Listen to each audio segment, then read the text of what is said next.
آپ مجھ سے پوچھیں اسلام کس چیز کا نام ہے؟ یہی تو ملے گا، اور کیا ملے گا؟ ڈھونڈیے۔ تو ہم اگر اپنے دھرم کا استعمال کریں، پریوگ کریں جوڑنے کے لیے، جو کہ اصل میں آیا یہ انسانیت اور مانوتا کو جوڑنے کے لیے، لوگ اس کا استعمال کر رہے ہیں توڑنے کے لیے، ایسے لوگوں سے بچنا ہے۔ مسلمانوں کو بھی بچنا ہے اور دوسروں کو بھی بچنا ہے، اور بچ کر ہمیں ایک ہو کر اپنے دیش کو بنانا ہے۔ سوال ہے۔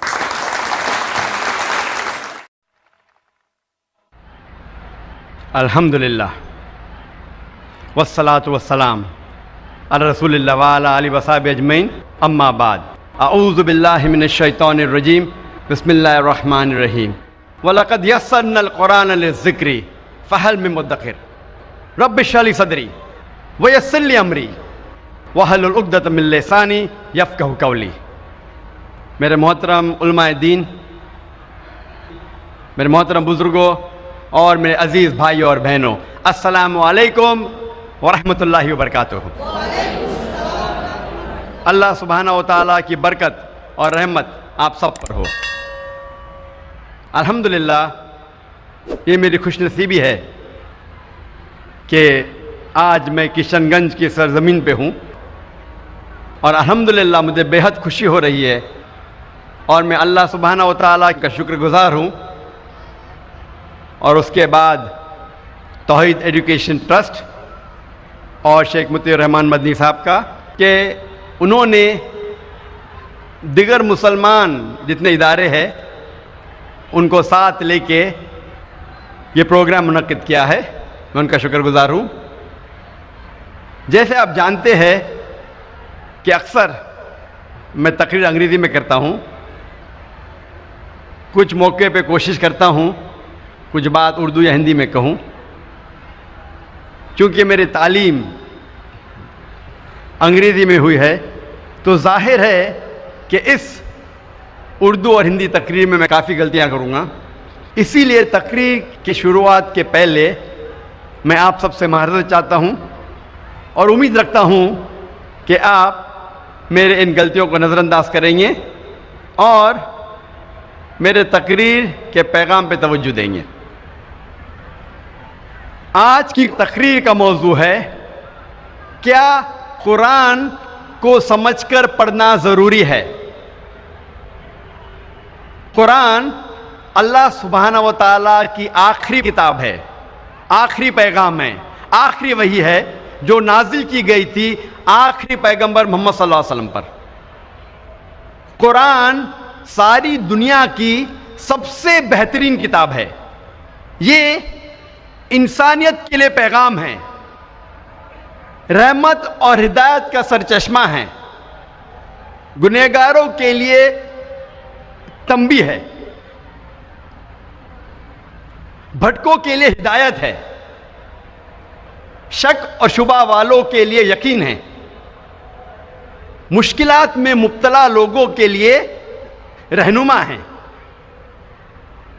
نا امیدوں کے لیے امید ہے۔ یہ قرآن مجید کی ساری جو نعمتیں ہیں، کیا ایک انسان کے لیے حاصل کرنا ممکن ہے جب تک وہ قرآن مجید کو نہ پڑھے، نہ سمجھے، اس کے معنی پہ تدبر نہ کرے، جب تک اسے اپنی زندگی میں عمل نہ کرے۔ یہ ساری قرآن مجید کی نعمتیں انسان کے لیے حاصل کرنا ممکن ہے صرف قرآن مجید کو پڑھنے کے بعد، اس کے معنی کو جاننے کے بعد، اس کے معنی پہ تدبر کرنے کے بعد، اور اس کو اپنی زندگی میں عمل کرنے کے بعد۔ الحمدللہ ساری دنیا میں سب سے زیادہ پڑھی جانے والی کتاب ہے قرآن مجید، لیکن افسوس کی بات ہے کہ قرآن مجید سب سے زیادہ نہ سمجھ کے پڑھنے والی کتاب بھی ہے۔ سب سے زیادہ پڑھی جانے والی کتاب تو ہے، لیکن وہ ایک واحد کتاب ہے جو سب سے زیادہ پڑھی جاتی ہے بنا سمجھ کے۔ اور کیونکہ ہم مسلمانوں نے اکثر قرآن مجید کو سمجھ کے پڑھنا چھوڑ دیا، اسی لیے جو قرآن مجید اور مسلمانوں میں جو لگاؤ ہے وہ کم ہوتا جا رہا ہے۔ افسوس کی بات ہے کہ اگر کوئی قرآن مجید پڑھتا ہے اور اس کا دل نہیں بدلتا، اس کی زندگی میں کوئی تبدیلی نہیں آتی، یہ افسوس کی بات ہے۔ اللہ تعالیٰ فرماتے ہیں قرآن مجید میں سورہ ال عمران میں سورہ نمبر 3 آیت نمبر 110 میں، کنتم خیر امۃ اخرجت للناس،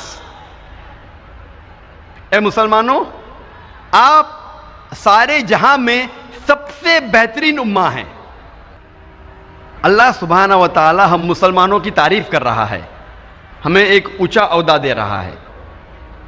جب بھی تعریف کی جاتی ہے، جب بھی کوئی اونچا عہدہ دیا جاتا ہے، اس کے ساتھ ذمہ داری لازم ہے۔ جب اللہ سبحانہ و تعالی فرماتے ہیں کہ ہم سارے جہاں میں سب سے بہترین امہ ہیں، اس کے ساتھ ذمہ داری بھی ہے۔ اللہ تعالیٰ اسی آیت میں فرماتے ہیں تأمرون بالمعروف وتنہون عن المنکر وتؤمنون باللہ، کیونکہ ہم لوگوں کو اچھائی کی طرف بلاتے ہیں اور برائی سے روکتے ہیں اور اللہ سبحانہ و تعالیٰ پہ یقین رکھتے ہیں۔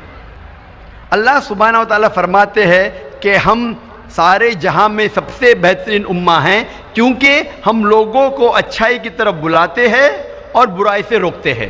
جب تک ہم قرآن مجید کو سمجھ کے نہیں پڑھیں گے، ہمیں کیسے پتہ لگے گا کہ کیا اچھا ہے کیا برا ہے؟ اگر ہم قرآن مجید نہیں سمجھ کے پڑھیں گے اور لوگوں کو اچھائی کی طرف نہیں بلائیں گے اور لوگوں کو برائی سے نہیں روکیں گے، ہم مسلمان کہنے کے لائق نہیں ہیں، ہم خیر امہ کہنے کے لائق نہیں ہیں۔ قرآن آتا ہے لفظ خرا سے، جس کے معنی ہیں، قرآن کے معنی ہے کتاب، پڑھو۔ قرآن کو کہا گیا فرقان، جو حق اور باطل کے درمیان فیصلہ کرتا ہے۔ فرقان، کرائٹیریا ٹو جج رائٹ فرام رانگ، وہ کتاب جو حق اور باطل کے درمیان فیصلہ کرتی ہے۔ جب تک ہم قرآن مجید کو سمجھ کے نہیں پڑھیں گے، ہمیں کیسے پتہ لگے گا کیا حق ہے اور کیا باطل ہے؟ اسی لیے قرآن مجید کو سمجھ کے پڑھنا بہت ضروری ہے۔ آج ہم تحقیق کریں گے اکثر مسلمان قرآن مجید کو سمجھ کے کیوں نہیں پڑھتے۔ سب سے عام بہانہ جو مسلمان دیتے ہیں قرآن مجید کو نہیں سمجھ کے پڑھنے کا، وہ یہ ہے کہ ہم عربی زبان نہیں جانتے۔ آج ساری دنیا میں 700 کروڑ انسان ہیں اور تقریباً 150 کروڑ مسلمان ہیں، یعنی 20% سے زیادہ، 20 سے 25% ساری دنیا میں سارے انسانوں میں سے مسلمان ہیں، اور عرب صرف مسلمانوں میں 15% ہے، اور چند اور لوگ ہیں، چند فیصد مسلمان ہیں جو عرب نہ ہونے کے باوجود عربی زبان جانتے ہیں۔ آج دنیا میں تقریباً 25 کروڑ مسلمان عربی جانتے ہیں۔ 150 کروڑ میں سے 25 کروڑ مسلمان عربی جانتے ہیں۔ 80% سے زیادہ مسلمان عربی نہیں جانتے۔ جب بھی کوئی انسان پیدا ہوتا ہے، وہ ماں کے پیٹ میں سے کوئی بھی زبان نہیں جان کے پیدا ہوتا ہے۔ وہ پیدا ہونے کے بعد سب سے پہلی زبان جو سیکھتا ہے وہ اپنی مادری زبان ہے، تاکہ وہ اپنے فیملی کے لوگ سے گفتگو کر سکے، ان کو سمجھ سکے۔ اس کے بعد وہ معاشرے کی زبان سیکھتا ہے تاکہ وہ ان کے ساتھ کمیونیکیٹ کر سکے، اور جب وہ اسکول یا کالج میں جاتا ہے تو جس زبان میں تعلیم حاصل کرتا ہے وہ زبان سیکھتا ہے۔ اکثر دنیا میں لوگ کم از کم 2 یا 3 زبان تو جانتے ہیں، کم از کم 2 یا 3 زبان جانتے ہیں۔ کچھ لوگ 4 یا 5 زبان جانتے ہیں، کچھ لوگ 6 یا 7، کچھ لوگ کو کہتے ہیں لنگوسٹ، بہت سارے زبان جانتے ہیں، لیکن اکثر کم از کم انسان 2 یا 3 زبان تو جانتا ہے۔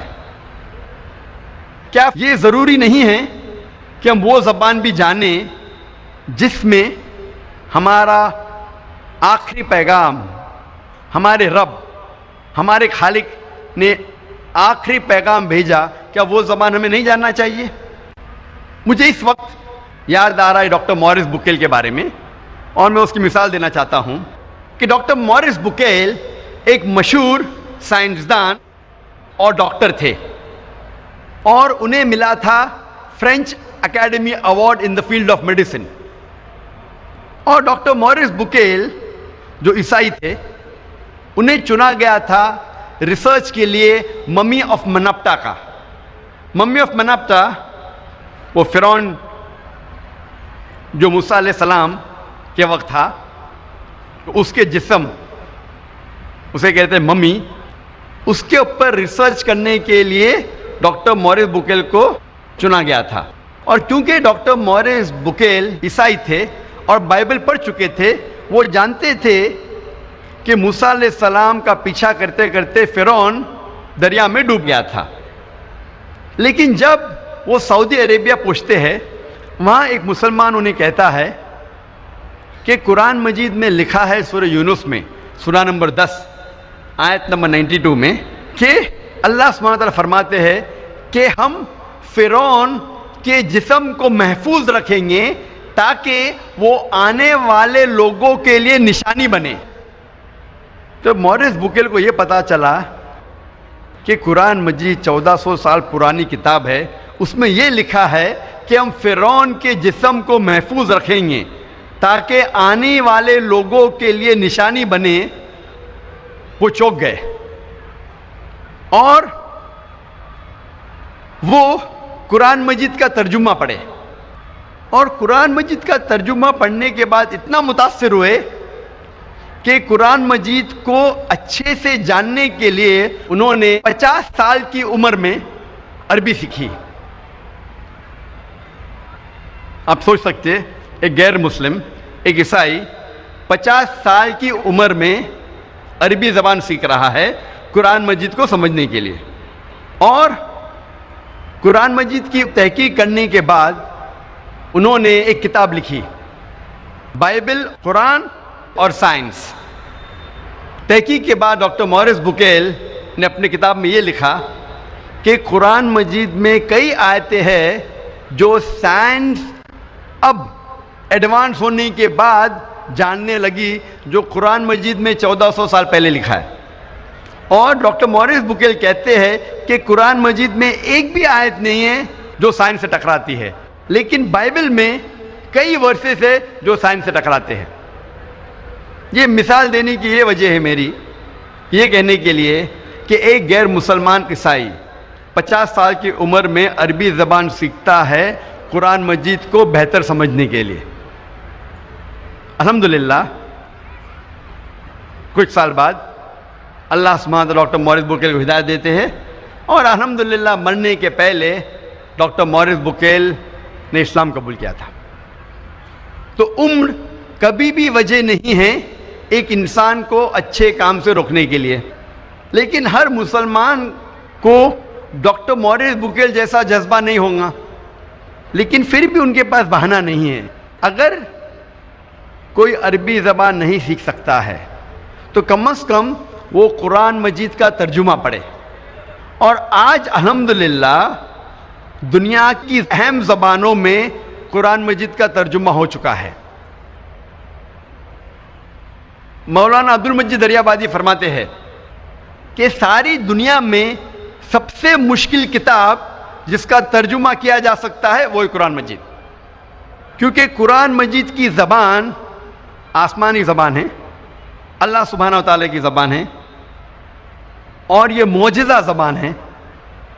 اسی لیے قرآن مجید کا 100% ترجمہ کرنا ممکن ہی نہیں. لیکن الحمدللہ کئی علماء دین نے کئی سال ریسرچ کرنے کے بعد الحمدللہ دنیا کے اہم زبانوں میں قرآن مجید کا ترجمہ کر چکے ہیں. اور ہم اگر قرآن مجید کا ترجمہ پڑھیں گے تو بے شک ہمیں اللہ سبحانہ و تعالیٰ کا جو پیغام ہے اس کے بارے میں پتہ لگے گا. اور آپ کو قرآن مجید کا ترجمہ اس زبان میں پڑھنا چاہیے جو زبان میں آپ کو مہارت ہے. اگر آپ کو اردو میں مہارت ہے تو قرآن مجید کا ترجمہ اردو میں پڑھیے، اگر آپ کو ہندی میں مہارت ہے تو ہندی میں پڑھیے، اگر انگریزی میں مہارت ہے تو انگریزی میں پڑھیے، اگر فرینچ میں مہارت ہے تو فرینچ میں پڑھیے، لیکن قرآن مجید کا ترجمہ پڑھنا لازم ہے اگر آپ عربی زبان نہیں جانتے، تاکہ آپ اللہ سبحانہ و تعالیٰ کا آخری پیغام کو سمجھ سکے۔ لیکن اکثر ہم مسلمان کافی بہانے کرتے ہیں۔ کئی مسلمان کہتے ہیں کہ میں اتنا مشغول ہوں میرے تجارت میں کہ مجھے قرآن مجید پڑھنے کا وقت نہیں، میں میرے کام میں اتنا مشغول ہوں کہ مجھے قرآن مجید پڑھنے کا ٹائم نہیں۔ لوگ اکثر جو اسکول اور یونیورسٹی جاتے ہیں، کالجز جاتے ہیں، اپنی زندگی میں کئی سالوں تک سینکڑوں کتابیں پڑھتے ہیں اور کئی کتابیں حفظ کر لیتے۔ تو کیا ضروری نہیں ہم کم از کم ہمارے خالق، ہمارے رب کے آخری پیغام کو سمجھ کے پڑھے؟ اور آپ جو دنیاوی تعلیم حاصل کرتے ہیں، یہ تعلیم آپ کو اس دنیا میں فائدہ پہنچا سکتی ہے یا نہیں سکتی؟ کئی گریجویٹ ہے، پوسٹ گریجویٹ ہے، جو فارغ ہونے کے بعد بھی ان کے پاس کوئی نوکری نہیں ہے، اور کئی لوگ کو میں ہی جانتا ہوں جس فن میں گریجویشن حاصل کرتے ہیں وہ فن کو چھوڑ کے دوسرا کچھ تجارت کرتے ہیں یا دوسرا کچھ کام دھندا کرتے ہیں۔ تو ضروری نہیں جو آپ تعلیم حاصل کرتے ہیں وہ اس دنیا میں آپ کو فائدہ پہنچائے، لیکن یہ تعلیم اگر آپ اس تعلیم کے ذریعے اللہ سبحانہ و تعالیٰ کے قریب نہ آ سکے تو یہ تعلیم آخرت کے لیے فائدہ مند نہیں۔ اللہ تعالیٰ فرماتے ہیں قرآن مجید میں، سورہ بقرہ میں، سورہ نمبر 2 آیت نمبر 1 اور 2 میں، الف لام میم ذالک الکتاب لا ریب فیہ ھدی للمتقین۔ الف لام میم، یہ کتاب میں ہدایت ہے بے شک، بنا کوئی شک کے، متقین کے لیے۔ اللہ تعالیٰ فرماتے ہیں کہ اس قرآن مجید میں آپ کو فائدہ ہے اس دنیا میں اور آخرت میں بھی۔ اور اللہ تعالیٰ فرماتے ہیں سورہ کہف میں، سورہ نمبر 18 آیت نمبر 54 میں، کہ اللہ سبحانہ و تعالیٰ نے اس قرآن مجید میں کئی مثال پیش کی ہے جو انسانوں کے لیے فائدہ مند ہیں۔ اور اللہ تعالیٰ پیغام دہراتے سورہ الزمر میں، سورہ نمبر 39 آیت نمبر 27 میں، کہ اللہ سبحانہ و تعالیٰ نے اس قرآن مجید میں کئی مثال پیش کی ہے جو انسانوں کے لیے فائدہ مند ہیں۔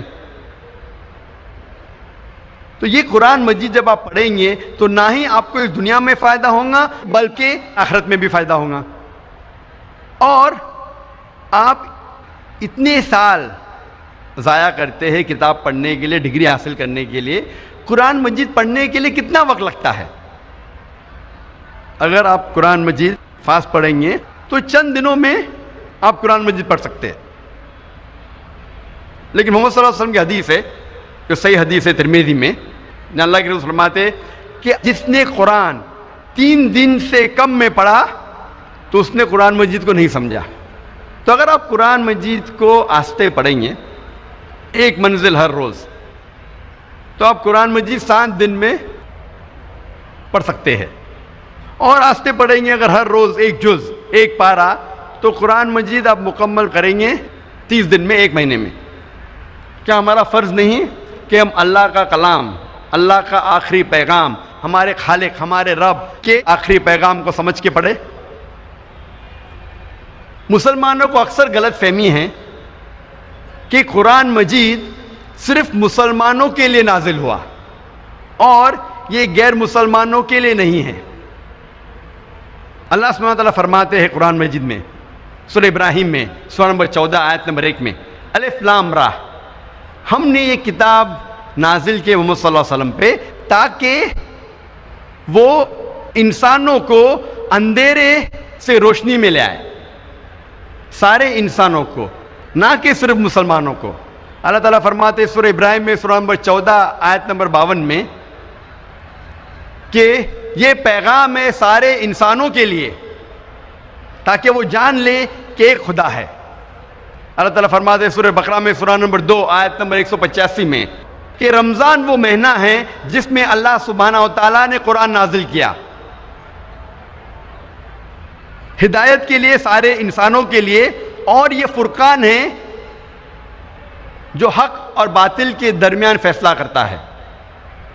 اللہ تعالیٰ فرماتے ہیں سورہ الزمر میں سورہ نمبر 39 آیت نمبر 41 میں کہ ہم نے قرآن نازل کیا محمد صلی اللہ علیہ وسلم پہ تاکہ وہ انسانوں کو ہدایت دے۔ قرآن مجید میں یہ نہیں کہا گیا ہے کہ صرف مسلمانوں یا عربوں کو ہدایت دے، لیکن سارے انسانوں کو ہدایت دے۔ قرآن مجید صرف مسلمانوں کے لیے نہیں بلکہ سارے انسانوں کے لیے ہے۔ اللہ تعالیٰ فرماتے ہیں سورہ انبیاء میں سورہ نمبر 21 آیت نمبر 107 میں وَمَا أَرْسَلْنَاكَ إِلَّا رَحْمَةً لِلْعَالَمِينَ کہ ہم نے محمد صلی اللہ علیہ وسلم کو نہیں بھیجا لیکن رحمت بنا کے سارے انسانوں کے لیے، سارے عالموں کے لیے۔ اللہ تعالیٰ فرماتے ہیں قرآن مجید میں کہ محمد صلی اللہ علیہ وسلم رحمت بنا کے بھیجے ہیں، نہ کہ صرف مسلمانوں کے لیے، نہ کہ صرف عربوں کے لیے، بلکہ ساری انسانیت کے لیے، سارے عالموں کے لیے۔ اللہ تعالیٰ فرماتے ہیں سورہ فاطر میں سورہ نمبر 35 آیت نمبر 24 میں وَمَا أَرْسَلْنَاكَ إِلَّا كَافَّةً لِلنَّاسِ بَشِيرًا وَنَذِيرًا کہ ہم نے محمد صلی اللہ علیہ وسلم کو ایک یونیورسل میسنجر جیسے بھیجا ہے، سارے انسانوں کے لیے ایک پیغمبر بھیجا ہے تاکہ وہ لوگوں کو ہدایت دے، لیکن اکثر انسان اب بھی نہیں جانتے۔ تو محمد صلی اللہ علیہ وسلم صرف مسلمانوں یا صرف عربوں کے لیے نہیں بھیجے گئے تھے بلکہ سارے انسانوں کے لیے بھیجے گئے تھے۔ ہم مسلمان اکثر سمجھتے ہیں کہ یہ قرآن مجید غیر مسلمانوں کو نہیں دی جا سکتی اور غیر مسلمان اسے نہیں چھو سکتے۔ یہ اکثر غلط فہمی ہے اور لوگ حوالہ دیتے ہیں سورہ واقعہ کی سورہ نمبر 56 آیت نمبر 77 to 80 جہاں اللہ سبحانہ تعالیٰ کہتے ہیں کہ یہ قرآن مجید ہے جو ایک محفوظ کتاب ہے، کوئی بھی اسے چھو نہیں سکتا صرف مطہرین جو لوگ پاک ہے۔ اور لوگ سمجھتے ہیں کہ کتاب مکنون جس کا ذکر کیا گیا قرآن مجید میں وہ یہ قرآن مجید کتاب ہے، مصحف ہے، اور مطہرین مطلب ایک انسان اگر وضو میں ہے صرف وہی چھو سکتا ہے، اسی لیے کہتے ہیں کہ غیر مسلمان اسے چھو نہیں سکتے۔ اگر یہ آیت کے معنی ہے کہ یہ کتاب مکنون یہ قرآن مجید کا مصحف ہے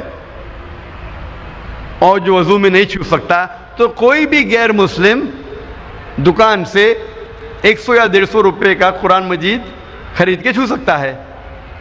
اگر آپ تبری کی تفسیر پڑھیں گے اور ابن کثیر، اس میں لکھا ہے کہ وہی تب نازل ہوئی جب لوگ نے الزام لگائے کہ یہ قرآن مجید نعوذ باللہ محمد صلی اللہ علیہ وسلم کو شیطان کی طرف سے آ رہا ہے۔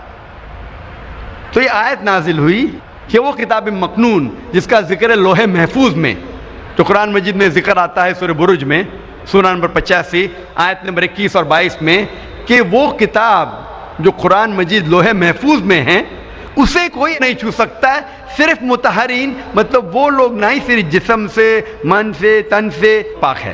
اس کے معنی ہے کہ صرف فرشتے، وہ لوح محفوظ میں صرف فرشتے ہی چھو سکتے ہیں۔ مطلب جو لوگ الزام لگا رہے تھے کہ یہ قرآن مجید محمد صلی اللہ علیہ وسلم کو نازل ہو رہا تھا شیطان کے ذریعے نعوذ باللہ، اس کے جواب میں یہ آیت نازل ہوئی۔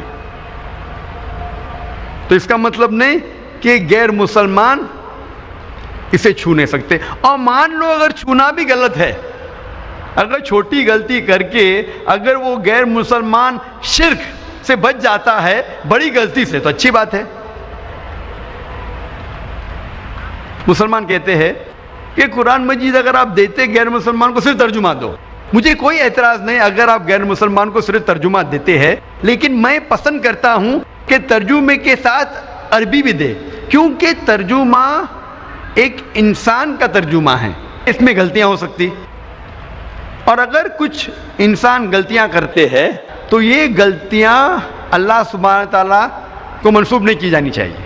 لوگ یہ نہیں کہنا چاہیے کہ نعوذ باللہ اللہ نے غلطی کی. اسی لیے اگر ترجمے کے ساتھ جو اصل عربی ہے وہ اگر سائیڈ میں ہوگا، اگر غلطیاں ہوں گی ترجمے میں تو عربی سے غلطیاں سدھاری جا سکتی. اور محمد صلی اللہ علیہ وسلم اسلام کا پیغام ماشاء اللہ کئی راجاؤں کو دیے اور انہیں خط لکھا، اور خط میں قرآن کی آیتیں بھی لکھی.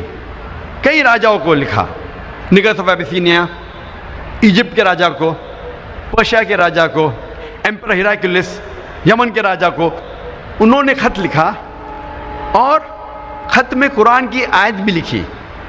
اور ایک خط موجود ہے کوپٹاکی میوزیم میں ٹرکی میں، جس میں قرآن مجید سورہ ال عمران سورہ نمبر 3 آیت نمبر 64 کی آیت ہے، جہاں اللہ تعالیٰ فرماتے کل یا اہل کتاب، کہو اہل کتاب سے، تعالوا الی کلمۃ سواء بین بینکم، آؤ ہم اس بات کی طرف جو آپ اور ہم میں یکساں ہے. سب سے پہلی بات اللہ نعبد الا اللہ، کہ ہم اللہ سبحانہ و تعالیٰ کے علاوہ کسی کی عبادت نہ کرے.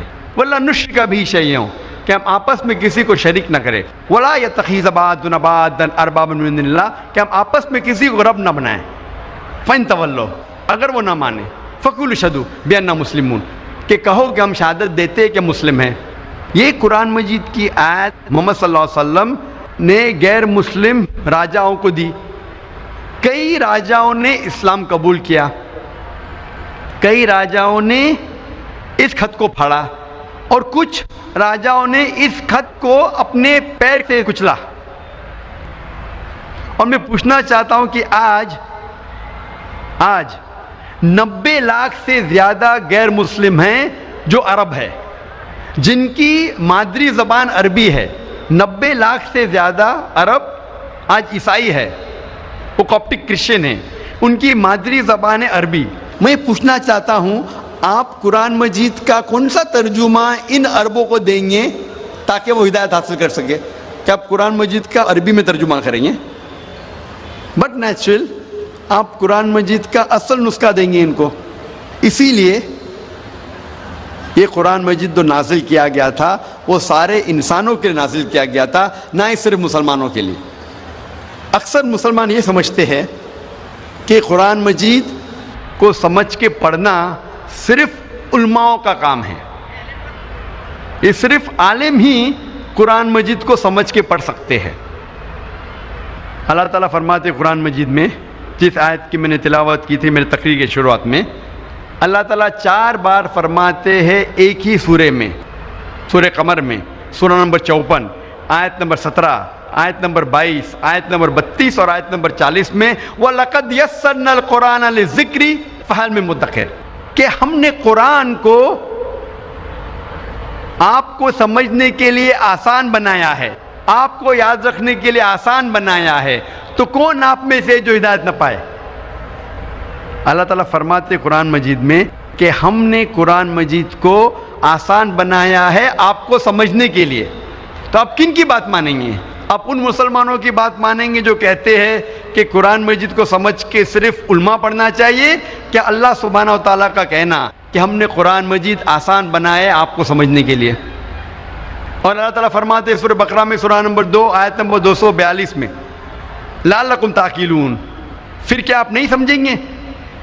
کئی بار اللہ تعالیٰ فرماتے پھر کیا آپ نہیں سمجھیں گے، مطلب قرآن مجید اللہ تعالیٰ نے نازل کیا ہے آپ کو سمجھنے کے لیے. اگر آپ کو قرآن مجید پڑھتے پڑھتے کوئی مشکل پیش آتی ہے تو اللہ تعالیٰ فرماتے ہیں سورہ نحل میں سورہ نمبر 16 آیت نمبر 43 میں، اور سورہ انبیاء سورہ نمبر 21 آیت نمبر 7 میں اللہ تعالیٰ فرماتے کہ اگر آپ کو کوئی مشکل آتی ہے تو آپ ان سے پوچھو جس کے پاس علم ہے. فَاسْأَلُوا أَهْلَ الذِّكْرِ إِن كُنتُمْ لَا تَعْلَمُونَ، اگر آپ کو سمجھنے میں کچھ مشکل پیش آتی ہے تو آپ ان سے پوچھو جس کے پاس علم ہے، یعنی عالموں سے پوچھو. اگر قرآن مجید میں سائنس کا ذکر ہوتا ہے تو آپ کس سے پوچھیں گے؟ آپ حجام سے پوچھیں گے؟ آپ پوچھیں گے سائنسدان سے، کیونکہ سائنسدان علم رکھتا ہے سائنس کے بارے میں. اگر قرآن مجید ذکر کرتا ہے میڈیسن کے بارے میں تو آپ کس سے پوچھیں گے؟ آپ پوچھیں گے ڈاکٹر سے. اگر قرآن مجید پڑھتے پڑھتے آپ کو کوئی مشکلات پیش آتی ہے، آپ جاننا چاہتے اس کے معنی یا جاننا چاہتے نزول قرآن، تو آپ ایک عالم سے پوچھیں گے جو 7 سال یا 14 سال دارالعلوم میں علم حاصل کیا ہے قرآن کے بارے میں۔ تو اگر قرآن پڑھتے ہوئے کچھ مشکلات پیش آتی ہے تو اللہ تعالیٰ فرماتے ہیں کہ ان سے پوچھو جو اس میدان میں علم رکھتے ہیں۔ اور مجھے یاد آ رہی ہے ایک مثال پروفیسر کیت مور کے بارے میں کہ سن 1980 اور 1990 کے درمیان چند عربوں نے قرآن مجید میں جتنے حوالے ہیں ایمبریولوجی کے بارے میں، ایمبریولوجی ایک میڈیسن کا سبجیکٹ ہے۔ جب ماں کے پیٹ میں ایک بچہ پیدا ہوتا ہے اس کی سٹڈی کو کہتے ہیں ایمبریولوجی۔ ایمبریو مطلب جب ماں کے پیٹ میں بچہ ہوتا ہے شروع میں اسے کہتے ہیں ایمبریو، اس کے سٹڈی کو کہتے ہیں ایمبریولوجی۔ تو جتنی ایمبریولوجی کے بارے میں قرآن کی آیتیں ہیں اور حدیث ہے، ان عربوں نے اسے اکٹھا کیا اور اس کا ترجمہ کر کے پروفیسر کیت مور کے سامنے پیش کیا۔ پروفیسر کیت مور اس وقت سن 1980 میں دنیا کے سب سے بڑے ماہر تھے ایمبریولوجی کے، اور یونیورسٹی آف ٹورانٹو کینیڈا میں وہ head of the department of anatomy تھے۔ اور جب انہیں سارے ترجمہ پیش کیا تھے اور ان سے پوچھا گیا کہ آپ اس کے بارے میں کیا کہنا چاہتے ہیں، تو پروفیسر کیت مور نے ترجمہ پڑھنے کے بعد کہا کہ جتنے بھی آیتیں قرآن مجید میں اکثر جو ایمبریولوجی کے بارے میں ذکر کر رہی ہے وہ اکثر 100% صحیح ہے، لیکن چند آیتیں ہیں جو میں نہیں کہہ سکتا ہوں کہ صحیح ہے، نہ میں کہہ سکتا ہوں وہ غلط ہے کیونکہ میں خود بھی نہیں جانتا ہوں۔ اور 2 ایسے آیتیں تھیں، جو پہلی 2 آیتیں نازل کی گئی تھی سورہ اقرا میں، سورہ علق میں، آیت نمبر 1 اور 2، جہاں اللہ تعالیٰ فرماتے اقرا بسم ربک الذی خلق خلق الانسان من علق، پڑھو اللہ کے نام سے جس نے پیدا کیا، جس نے پیدا کیا انسان کو ایک خون کے لوترے سے جو لٹکتا ہے، جو جونک جیسا ہے۔ اللہ کا کہ 3 معنی ہیں، ایک معنی ہے خون کا لوتڑا، ایک معنی ہے لٹکنا، اور تیسرا معنی ہے کہ لیچ لائک سبسٹنس، اردو میں کہیں گے جوک۔ تو پروفیسر کیت مور نے کہا کہ میں نہیں جانتا ہوں کہ ایمبریو، بچہ جب ماں کے پیٹ میں پیدا ہوتا ہے، ایمبریو وہ جونک جیسا لگتا ہے کہ نہیں۔ تو پروفیسر کیت مور نے اپنے لیبارٹری میں ایک پاورفل مائکروسکوپ کے اندر ایمبریو کو دیکھا اور سائیڈ میں اس نے جوک کی تصویر لی، اور وہ چونک گئے کہ آپس میں کتنے آئیڈینٹیکل تھے، وہ یکساں تھے۔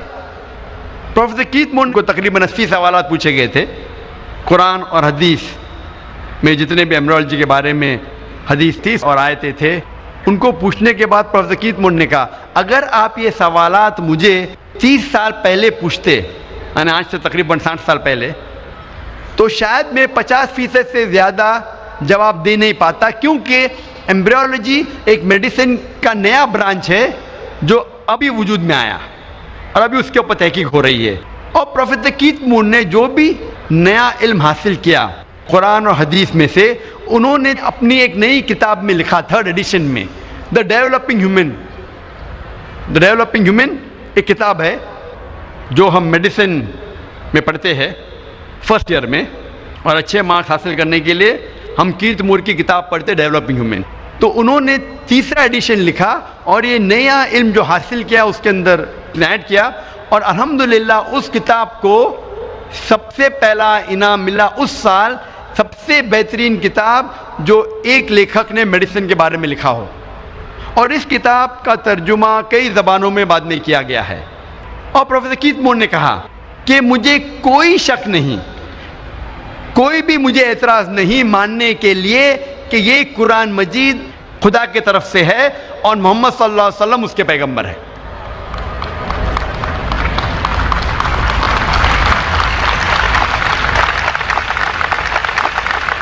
جب بھی آپ کوئی ایک مشین لیتے ہیں تو اس کے ساتھ آتا ہے انسٹرکشن مینیول۔ انسٹرکشن مینیول مطلب اس مشین کو کس طریقے سے چلایا جاتا ہے اس کے اوپر ایک کتاب آتی ہے۔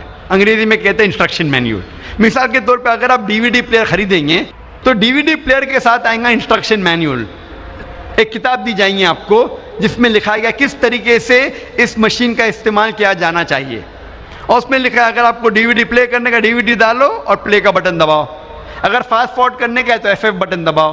سٹاپ کرنے کا ہے تو سٹاپ کا بٹن دباؤ. سکپ کرنے کا ہے تو سکپ کا بٹن دباؤ. اونچائی سے مت گراؤ نہیں تو ٹوٹ جائیں گی. پانی میں مت ڈالو نہیں تو خراب ہو جائیں گی. یہ انسٹرکشن مینیول ہے. اگر آپ مجھے اجازت دیتے ہیں کہ انسان کو میں مشین کہوں تو آپ کو ماننا پڑے گا کہ سب سے پیچیدہ مشین دنیا میں وہ ہے انسان. اور جتنی پیچیدہ مشین اتنی ضرورت ہے انسٹرکشن مینیول کی. تو کیا اس انسان کے لیے انسٹرکشن مینیول نہیں ہے؟ جب چھوٹی مشین رہتی تو انسٹرکشن مینیول آتا ہے. تو اگر آپ مجھے اجازت دیں گے انسان کو مشین کہنے کے لیے، آپ کو ماننا پڑے گا سب سے پیچیدہ مشین دنیا میں، کیا اس کے لیے انسٹرکشن مینیول نہیں؟ انسان کی آخری انسٹرکشن مینیول ہے یہ قرآن مجید. انسانوں کی آخری انسٹرکشن مینیول ہے. ہمارے خالق، ہمارے رب اللہ سبحانہ و تعالیٰ نے انسان کے لیے کیا بہتر ہے، کیا فائدے مند ہے، کیا نقصان دہ ہے، یہ انسٹرکشن مینیول قرآن مجید میں لکھی ہے. جب سب سے پہلی بار آٹو موبائل گاڑی ہندوستان میں آئی تھی بہت سالوں پہلے، 50 60 یا 100 سال پہلے، سب سے پہلی بار جب گاڑی ہندوستان میں آئی تو لوگ گاڑی چلانا نہیں جانتے تھے. تو کمپنی کیا کرتی تھی، گاڑی کے ساتھ آپ کو ڈرائیور بھی دیتی تھی. جب گاڑی چلانا نہیں آتا ہے تو گاڑی کو لے کے کریں گے کیا؟ 50 یا 100 سال پہلے پہلی بار جب ہندوستان میں گاڑی آئی تو گاڑی کے ساتھ کمپنی ڈرائیور بھی دیتی تھی. تو ایک امیر نواب تھے جن نے ایک نئی گاڑی خریدا، گاڑی کے ساتھ کمپنی نے ڈرائیور بھی دیا. تو نواب ڈرائیور سے کہتے ہیں ایک دن گاڑی کو تیار کرو، مجھے بیگم صاحبہ کو شاپنگ کے لیے لے جانا ہے. تو ڈرائیور کہتا ہے نواب صاحب گاڑی خراب ہو گئی ہے. نواب صاحب تیش میں آ کے کہتے گاڑی کو فوراً صحیح کرو، مجھے بیگم صاحبہ کو شاپنگ کے لیے لے جانا ہے. تو ڈرائیور کہتا ہے کہ نواب صاحب گاڑی کو صحیح کرنے کے لیے مجھے 10 کلو شہد چاہیے، 20 لیٹر دودھ چاہیے، 30 کلو اصل گھی چاہیے اور 40 کلو رائس چاول، وہ بھی باسمتی چاول. تو نواب صاحب کیا کرتے، گاڑی کو صحیح کرنے کے لیے ڈرائیور کو 10 کلو شہد دیتے، 20 لیٹر دودھ دیتے ہیں، 30 کلو اصل گھی اور 40 کلو باسمتی چاول دیتے ہیں. یہ ڈرائیور سب چیز لے کے اپنے گھر میں اپنے بیگم کو دیتا ہے اور آدھے گھنٹے میں گاڑی تیار ہو جاتی ہے. میں آپ سے پوچھنا چاہتا ہوں کہ آج اگر آپ کا ڈرائیور آپ سے کہیں گا کہ گاڑی کو صحیح کرنے کے لیے اس کو چاہیے شہد، دودھ، چاول اور گھی، کیا آپ اسے دیں گے؟ آپ کیا کریں گے؟ دیں گے؟ بھگا دیں گے، لات مار کے بھگائیں گے.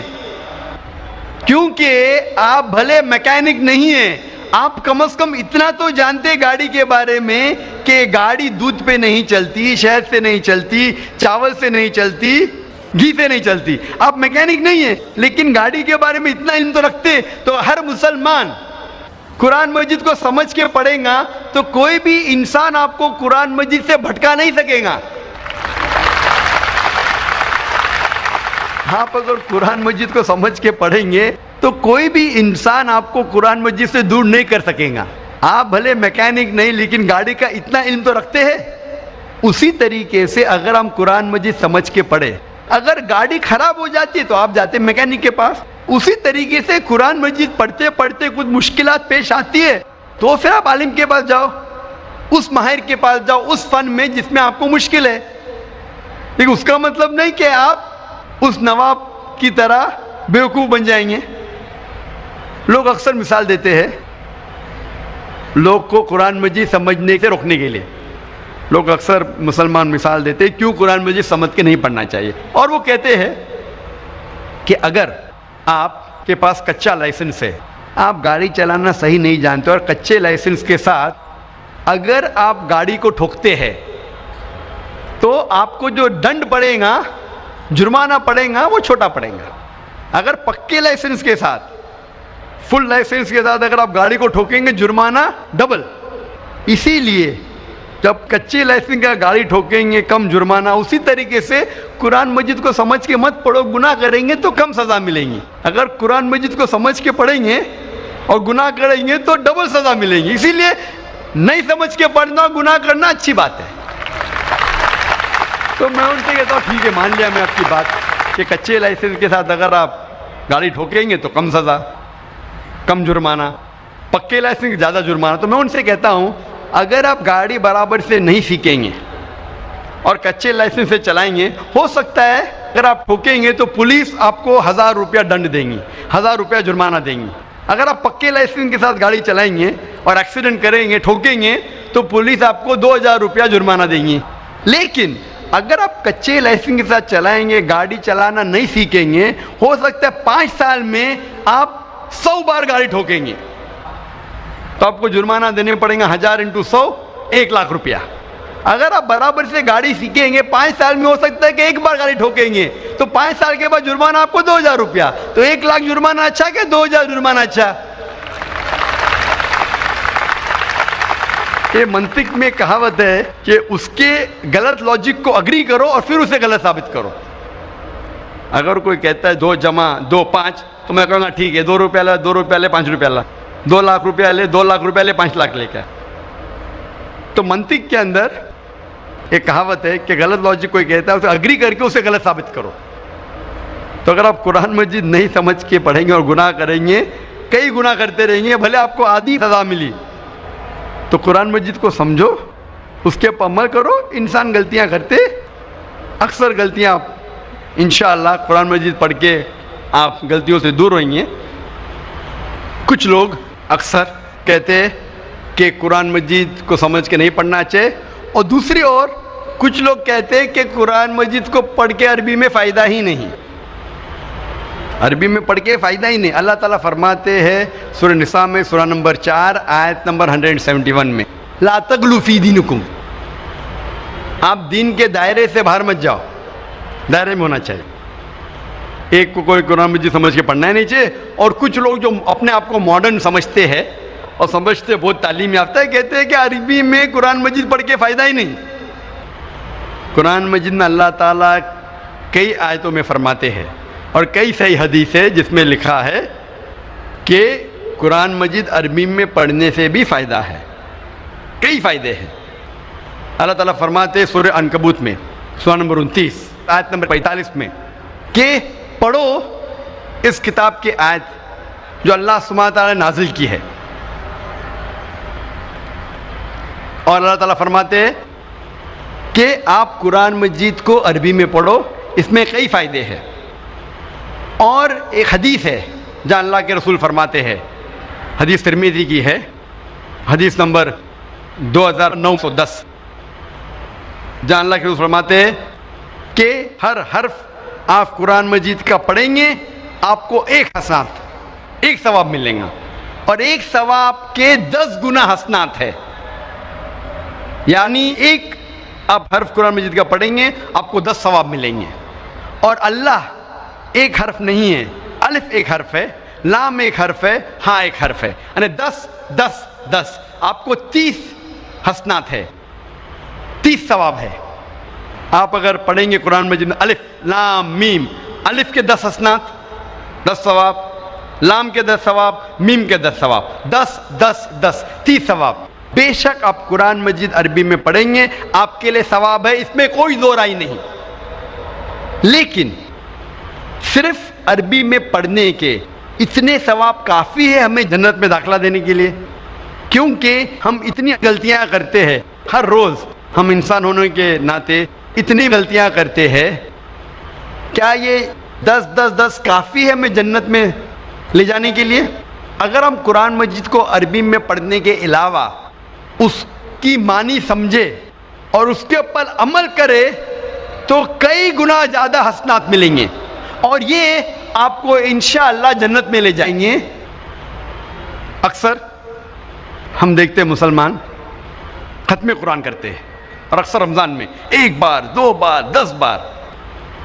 قرآن کی تلاوت کرنا اچھی بات ہے، ختم قرآن کرنا اچھی بات ہے، لیکن اگر آپ 2 بار صرف عربی میں قرآن پڑھتے ہیں بنا سمجھ کے، آپ عربی زبان نہیں جانتے لیکن صرف پڑھنا جانتے ہیں، 2 بار ختم کرنے کے بجائے میں کہوں گا کہ 1 بار عربی میں پڑھو اور 1 بار ترجمہ پڑھو اس زبان میں جس زبان میں آپ کو مہارت ہے، تو انشاءاللہ حسنات کے علاوہ، ثواب کے علاوہ آپ اس کے اوپر عمل کریں گے اور یہ آپ کے لیے اور بہتر ہوگا۔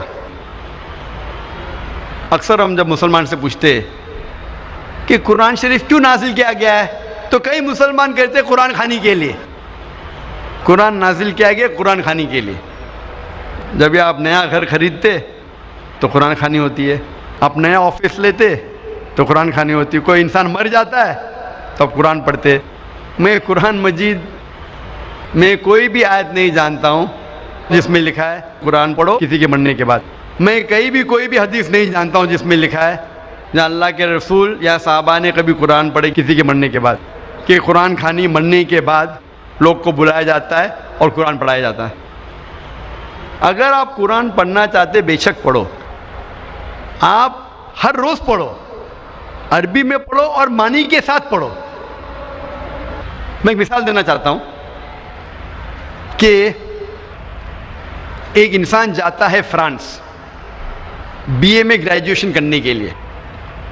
ایک ہندوستانی جاتا ہے فرانس اور وہ فرینچ زبان نہیں جانتا ہے، فرینچ زبان نہیں جانتا ہے لیکن انگلش جانتا ہے، اور انگلش کی لکھاوٹ ABCD وہ فرینچ میں بھی ہے لیکن معنی الگ ہے۔ تو وہ فرانس جاتا ہے گریجویشن کرنے کے لیے، ہر روز وہ کالج میں حاضری دیتا ہے، اسے ملتا ہے پی فور پریزنٹ، ہر روز وہ حاضری دیتا ہے۔ جب ایگزامینیشن کا پیپر آتا ہے لیکن وہ کچھ سمجھتا نہیں کیونکہ وہ فرینچ نہیں جانتا ہے۔ جب ایگزامینیشن کا دن آتا ہے وہ ایگزامینیشن ہال میں جاتا ہے، وہاں بھی اسے پی ملتا ہے، پی فور پریزنٹ۔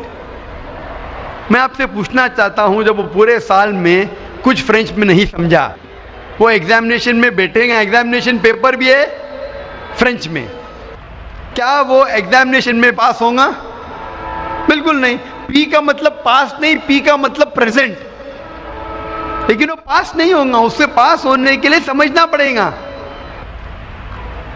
تو اسی لیے اگر آپ اس زندگی میں پاس ہونا چاہتے تو آپ کے لیے فرض ہے کہ اس زندگی کے بارے میں جانیں، کیا چیز اچھی ہے کیا بری ہے، کیا فرض ہے کیا حرام ہے۔ اور اللہ تعالیٰ فرماتے قرآن مجید میں سورہ ملک میں سورہ نمبر 67 آیت نمبر 2 میں، الذی خلق الموت والحیات، کہ اللہ سبحانہ و تعالیٰ نے موت اور زندگی دی ہے تاکہ وہ جانچ سکے کہ آپ میں سے سب سے اچھا کون ہے عمل میں۔ تو اللہ تعالیٰ کہتے ہیں کہ یہ زندگی ہمارے لیے امتحان ہے، اللہ نے موت اور زندگی پیدا کی ہے تاکہ وہ جانچ سکے آپ میں سے عمل میں سب سے اچھا کون۔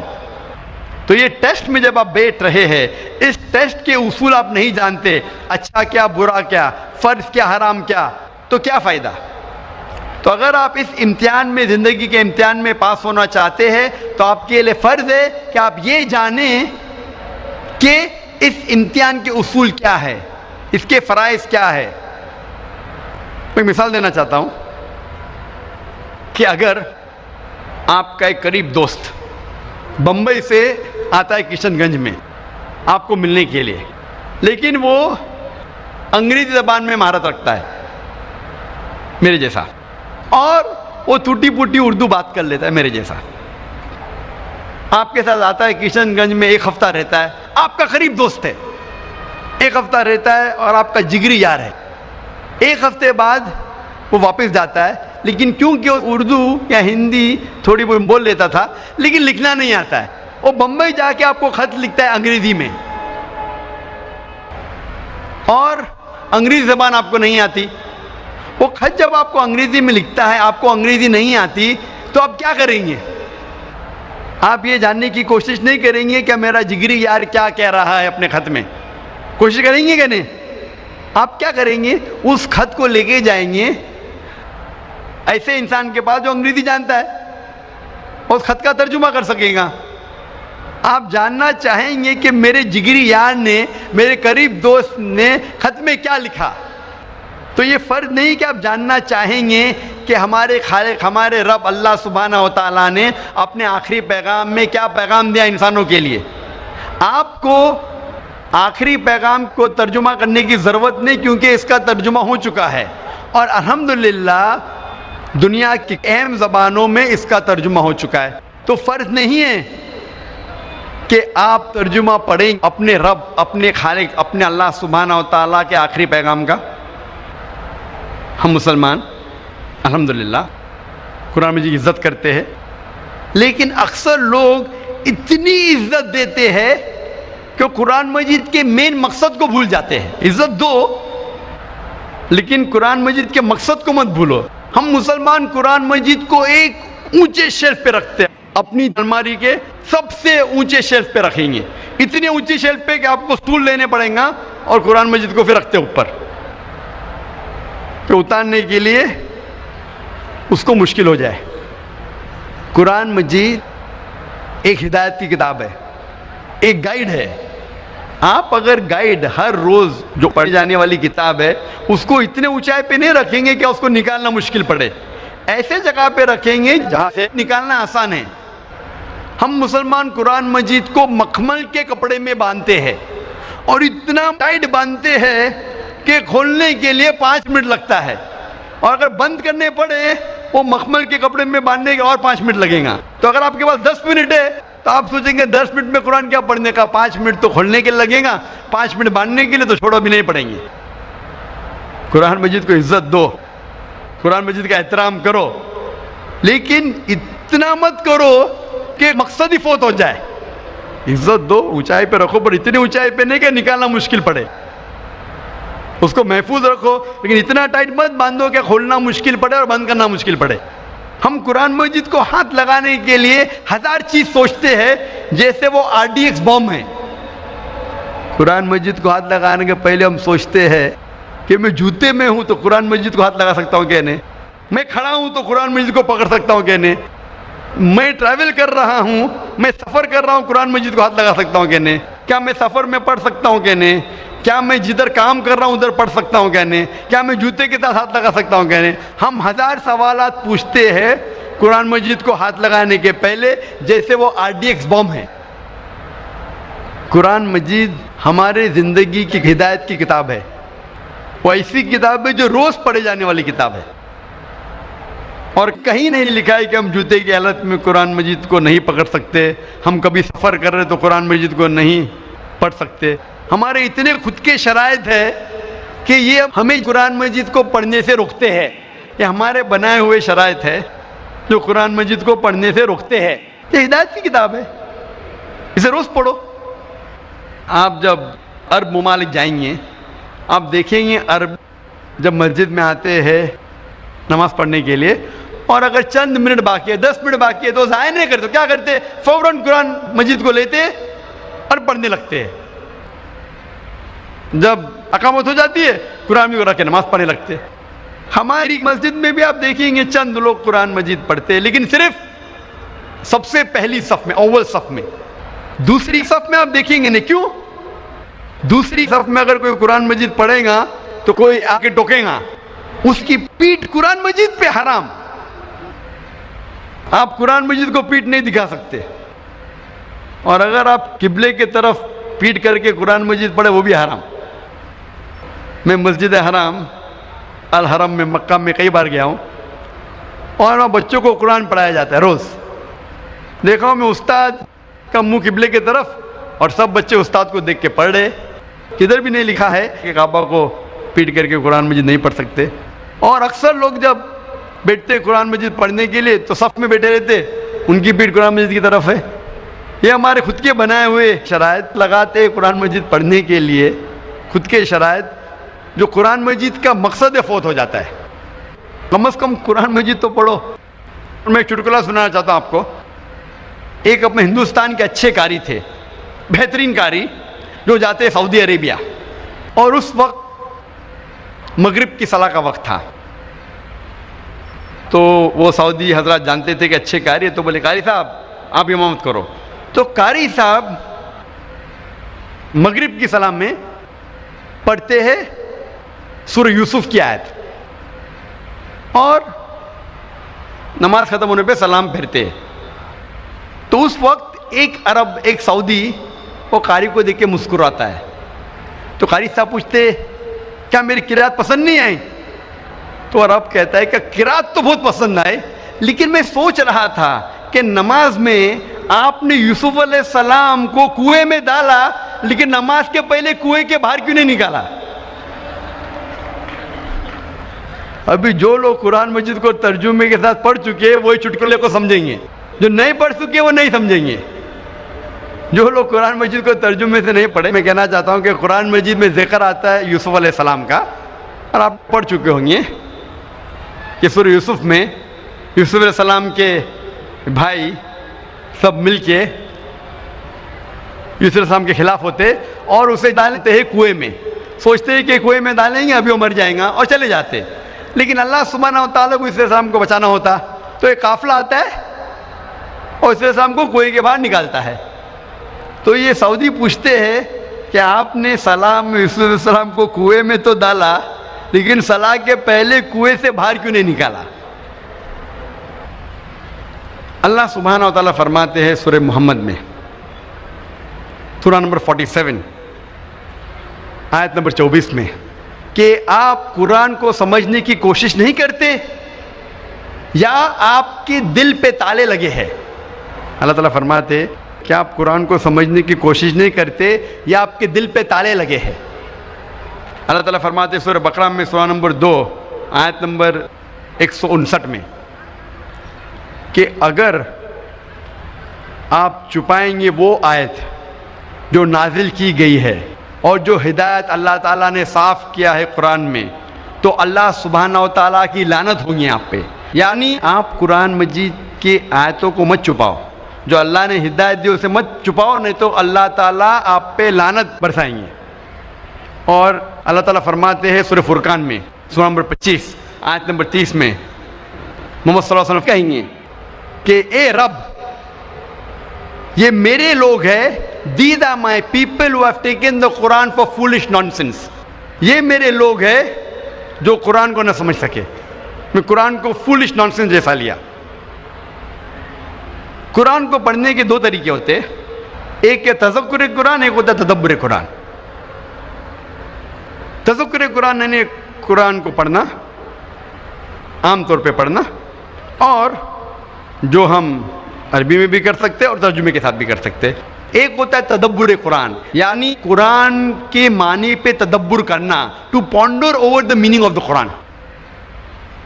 تذکر قرآن کرنا تو انسان کے لیے آسان ہے, تدبر قرآن کرنا بہت اہم ہے, جو عربی زبان سے اور بہتر کر سکتے, ترجمے کے ذریعے بھی کر سکتے, لیکن اتنے بہترین طریقے سے نہیں جیسے آپ عربی زبان سے کر سکتے, کیونکہ عربی زبان اتنی اونچی زبان ہے, اتنی اچھی زبان ہے, اگر آپ جانیں تو ترجمہ میں وہ لطف نہیں آئے گا. تو تدبر قرآن آپ بہتر کر سکتے عربی زبان جاننے کے بعد. اور اکثر آپ کتاب کوئی پڑھیں گے, ایک بار پڑھیں گے, 2 بار پڑھیں گے, تیسری چوتھی بار میں آپ تھک جائیں گے. لیکن قرآن مجید اگر 1000 بار بھی پڑھیں گے, 1001 بار پڑھیں گے, پھر بھی آپ کو مزہ آئیں گے.